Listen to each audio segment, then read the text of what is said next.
ሁለተኛው ደግሞ የቅናት መንፈስ ችግር ያለባት ሚስት ወይም ባል ያለባችሁ ካላችሁ እናንተም ልክ እንደዛው ያ ስሜት እንዲገባው ትንሽ ማስተማር ያስፈልጋል። እናንተም ይሄን ነገር ማምጣት እውነት ሳይጎዳ ማሳየት፣ ይሄን ነገር እንዲረዳው ማድረግ፣ ማን የደወለችው ማን የደወለው መጠየቅ። ከዛ በቃ አንቺ እንደዚህ ስለምትኝ አንተ እንደዚህ ስለምትኝ እኔም እንደዚህ አልኩኝ ብላችሁ ነገሩን በዛ መስመር ለማምጣት መሞከር። ችግር የሚባለው ተንኮል ነው። ተንኮል ትልቁ ችግር ይባላል። ቀጥሎ ደግሞ የሰው ልጅ ትልቁ ችግር ቅናት ነው። እና እነዚህ ነገሮች ደግሞ የሚነሱት ከትዕቢት ነው። አባታቸው የወለዳቸው ደግሞ ትዕቢት ነው። ያው የትዕቢት ባለቤት ደግሞ ዲያብሎስ ሳጥናኤል ነው ማለት ነው። እግዚአብሔር ይገስጸው። አሜን በሉ። ዋና ታሪካችን ላይ እንደው ባካችሁን ቤተሰቦች የቅናት መንፈስ በጣም ከባድ ነው። እንደው ባካችሁን አትቅኑ ብዬ አላልፍም። እንዲህ አይነት ምክር የለም። አትቅኑ አይባልም። የቅናት መንፈስን ያዙት ነው የምላችሁ። ካልያዛችሁት መቅናት አታቆሙ። አታዩም? መንፈሳዊ ከሆኑ በኋላ እንኳን ራሱ እንዴት እንደሚሆን እቺ ሚስትየዋ መንፈሳዊ ከሆነች በኋላ ራሱ ትንሽ የቅናት መንፈስ ስሜት ይታይባታል። አስቡ እንግዲህ ከገዛ የቤትሽ ሰራተኛ ጋር ቁጭ ብለሽ የቤትሽ ሰራተኛ በዝሙት ከባልሽ ጋር ወድቃለች፣ ነገሩ ታልፏል። ከዛ እንዴት ነው ባሌ ይጣፍጣል ምናምን ብላ ስትጠይቅ አያስጠላም? በጣም የሚያስጠላ። ይሄንን ቃላት ራሱ በዚህ ልክ ማውራት ከቤት ሰራተኛ ጋር በጣም ነውር ነው። ነውር ነው ብቻ አይደለም አለማስተዋልም ጭምር ነውና ይሄ የመንፈስ ስራ ነው። እንዴት ይያረ እንደዚህ አይባልም ምናምን ማን ብላለው ልጅ ተሸማቀቀችው። እና ወደ ዋናው ነገር ልምጣላችሁ። በፍጹም በምንም አይነት መንገድ እናንተ እንድትበልጧቸው አይፈልጉም አይደለም። ቅናት ያለባቸው ሰዎች ከቻሉ እነሱ ከእናንተ እኩል፣ ከቻሉ ደግሞ ጥለው ማለፍ፣ እናንተን ጥለው ማለፍ ነው የሚፈልጉት። ያላችሁ ነገር በሙሉ ኖሯቸው እናንተ የሌላችሁ ነገር እንዲኖራቸው ይፈልጋሉ። እናንተ ብቻ ኖሯችሁ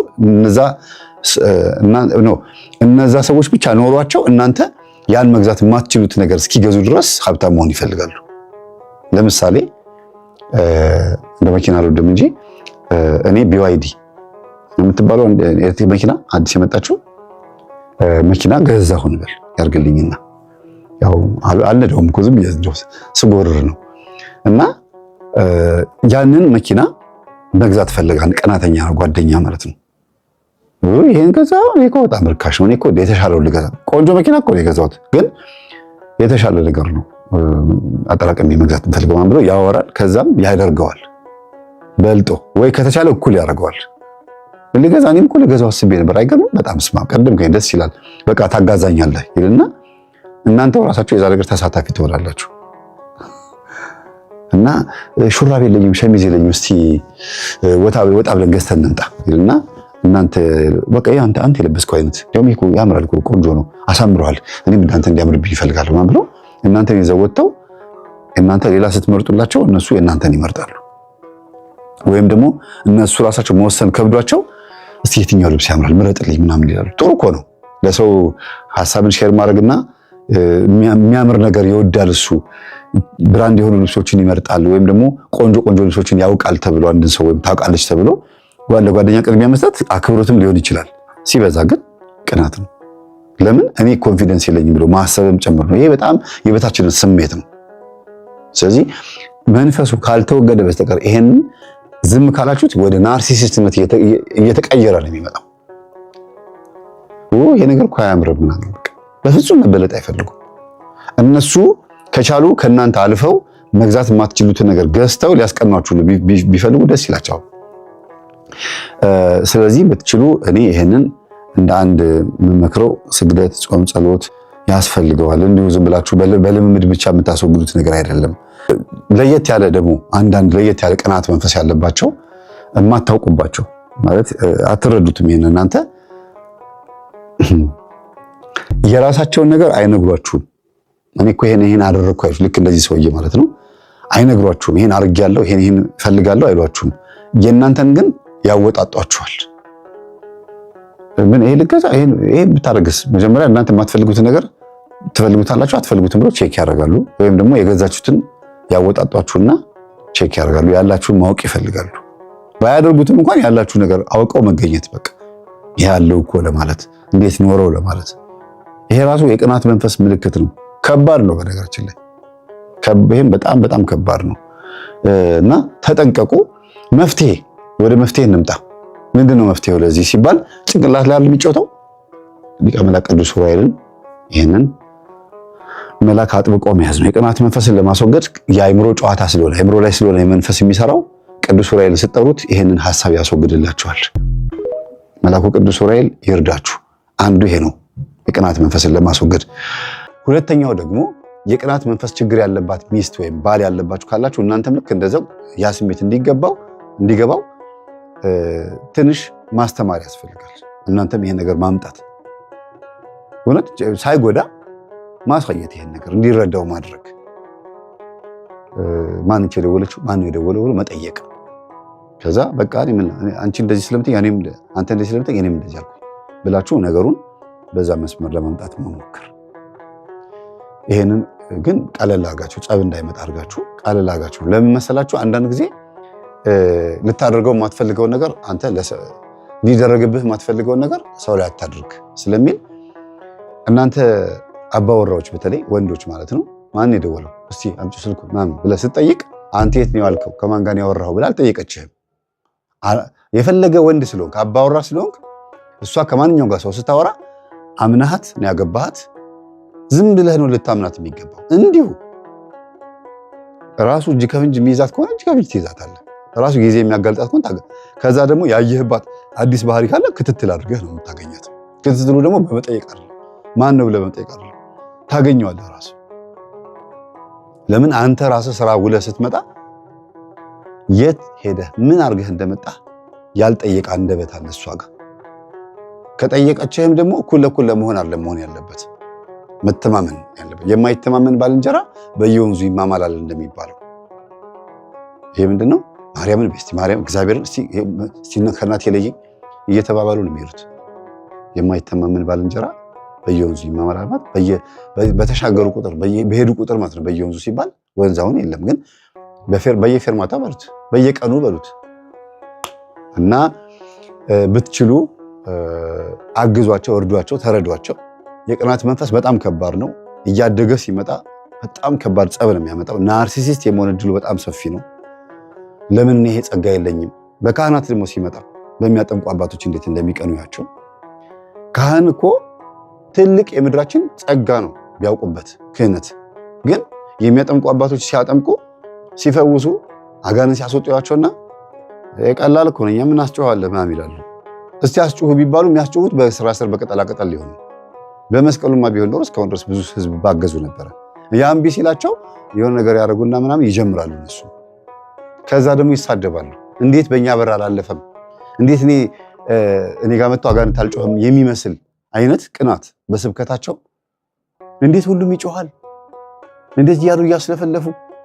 እነሱ ግን ይሄ ጸጋ ቢሰጣቸው እንዴት ነው የሚያስተናግዱት? አይደለ? ጸጋው ቢመጣ እነሱ ጋር ወዮ አቃጠልከኝ ምናምን በቃ ያለ ቢጮህ መጥተው እግራቸው ስር በመስቀላቸው ምን ያደርጉታል? ታሰር በስላሴ ስም አይሉት እና ምን ሊያደርጉት ነው? አትጮህብኝ ወርዛል ይሉት ነው። እኛ ጋር ሲሆን በዛ ሰው ጫማ ውስጥ ገብተን ማየት ነው። እና የስብከት ቅናትም አለ፣ የስልጣን ቅናትም አለ። በጣም ከባድ ነው። እና የህዝብን ትርታ የህዝብን ስነ ልቦና አውቀን ወይም ህዝቡ ደግሞ እኛ በምናስተምረው ትምህርት ገብቶት ይሄ ትምህርት ወሳኝ ነው፣ ከባዕድ አምልኳችን ከአውሊያ ከቃልቻው ከምናምኑ ከኮተቱ ከዚህ ነገር መራቅ የምንችለው ይሄን ትምህርት ስናዳምጥ ነው ብሎ መጥቶ ንስሐ ገብቶ ቅዱስ ቁርባን ሲቀበል ለምን ይቀናል? አገልጋይ ለምን ይቀናል? ሰባኪው በጣም ከባድ ቅናት እኮ ነው ያለባቸው። ቢገርማችሁ ይሄ አላውቀውም እና ነው ብሎ አቃቂር ማውጣት ይጀምራሉ። እነሱ ጋር ቢመጣስ ያ ጸጋ ቢመጣስ እኔ አይገባኝም ይላሉ። አይ በቃ ሰጥቻለሁ ስልጣኑን አገልግል ተብሎ ተሰጥቶት በቃ በዚህ ልክ በሰፊው አገልግል ቢባል እምቢ ይላል። ተገኝቶ ነው የልማት መሳሪያ ነው የሚያደርጉት። ህዝቡን መሰብሰቢያ ነው የሚያደርጉት። ለምን ኖሃው ግንዛቤ ሳይኖራቸው መንፈስ ቅዱስ አይሰጥም እንጂ መጀመሪያ ስለ መንፈስ በቂ መረጃ ያላቸው ሰዎች ናቸው ይሄንን ነገር መቆጣጠር የሚችሉት አይደለ? ህንፃ እንዳይፈርስ እኮ የስጋ ቤት ሰራተኛ አምጥታችሁ አይደለም እስቲ መሰረታዊ ድንጋይ እንዴት እንጣል ብላችሁ የምትጠይቁት። ኢንጂነር የተመረቀ ስለ ቤት የሚያውቅ ከተቻለ ፕራክቲካሊ እና ቲዮሪ ሁለቱን የያዘ ካልሆነ ደግሞ ረጅም ዓመት ልምድ ያለው ሰው የሚጠየቀው አይደለም። በቃ ማስተማርም መፈወስም መምከርም አይደለም። ሁሉንም ጸጋ ያላቸው አባቶች ሲመጡ ደግሞ ህዝቡ ወደዛ መጣ።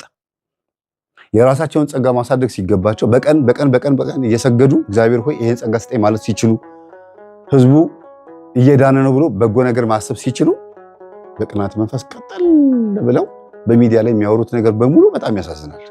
በጣም እኛም እናስተምረው የእነሱን መጽሐፍ ይዘን እነሱ ያሳተሙትን መጽሐፍ ይዘን አንብበን በሚዲያ ላይ መተን ንስሐ ምን እንደሆነ ቅዱስ ቁርባን ምን እንደሆነ ህይወት ክርስትና ህይወት እንዴት ፈተና ምን እንደሚመስል ከአባቶች ከመጽሐፍ ቅዱስ አምጥተን እናስተምራለን። አንድ ሌላ ከዚህ ውጪ ያስተማረው ነገር የለም። አንድ ለየት አለ የሚባለው እነሱም ያልገሰጹትን መንፈስ አባቶች ሲገሰጹት ያልገለጡትን ገበና ስለገለጥ ነው።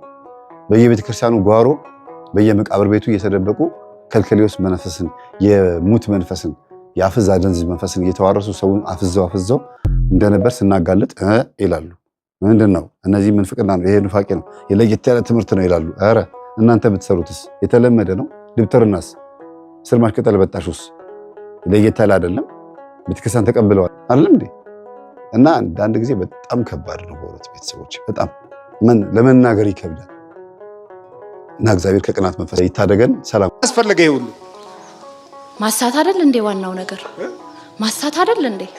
አስፈልገ ይሁሉ ማሳት አይደል እንዴ? ዋናው ነገር ማሳት አይደል እንዴ? ነገርኩክ እኔ የሰው ልጅን በቃ ትልቁ ማሸነፍበት ነገር ዝሙት ነው። ሁሉንም ለእግዚአብሔር ተገዛው ሚለውንም ለሰይጣን ተገዛው ሚለውንም ዝሙት። ለዛ የሁሉም ኦርጋናይዜሽን መሰረት ዝሙት እንዲሆን ፈልጋለሁ። ይሄ ነው የምትፈልገው ዓላማ? እዚህ ላይ ብቻ ነው፣ እዚህ ላይ ብቻ ነው። በቃ ማሳት ነው። ይሄ ነው እሳት ነው መሆንበት። በተለይ ወጣቱን እሳት ነው መሆንበት። ውስጡ ነው እንደዚህ የምትሆን። አዎ አፈለዋለሁ።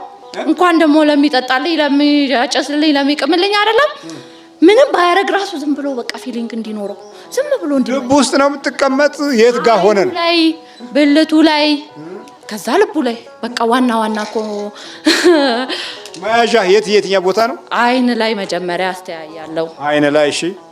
እንደዚህ ከሰው መሃል ነው ማስተያየው። ማለት እንዴት? በቃ አፈላልጌ አስተያያለሁ። ታገናኝ